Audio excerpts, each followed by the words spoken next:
এসো আজকে। কটা বাজে? আরে ওই আমার বন্ধু অমল, ওর বাড়িতে গিয়েছিলাম, ওর বাবা একটু অসুস্থ।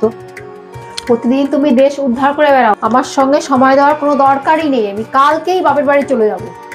আমার কথা একটু বোঝার চেষ্টা করো। কোনো দরকার নেই তোমার কথা বোঝার। আমার আমি কি বলছি একটু শোনা। কোনো দরকার নেই। আস্তে কথা বলো। তুমি পুরুষ মানুষ, তোমার কথাটাই প্রাধান্য পায়। কাল থেকে তোমার রাস্তা আমার রাস্তা ভিন্ন। Don't touch me.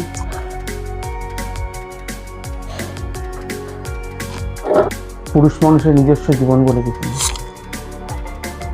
ফ্যামিলির চাপ মাথায় নিয়ে কর্তব্য করতে করতে নিজেদের শখ আহ্লাদ কখন যে হারিয়ে যায়।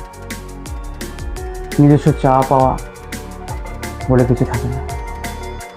কিন্তু যাদের সঙ্গে বড় হয়েছে, যে বন্ধু বান্ধবদের সঙ্গে একসঙ্গে খেলেছি, তাদের বাবা মাগুলো যেন আমাদের বাবা মার মতো একাত্ম হয়ে গেছে। তাদের কারো কিছু হলে আমরা যে থাকতে পারি না, আমাদের তো সময় দিতেই হয়। কী করে ভুলবো? তাদের ভুলে থাকা যে কত কঠিন তা তোমাদের আমরা বোঝাতে পারবো না, আর বোঝাতে চাইও না।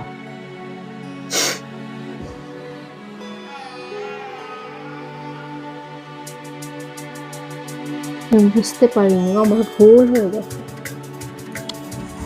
সরি।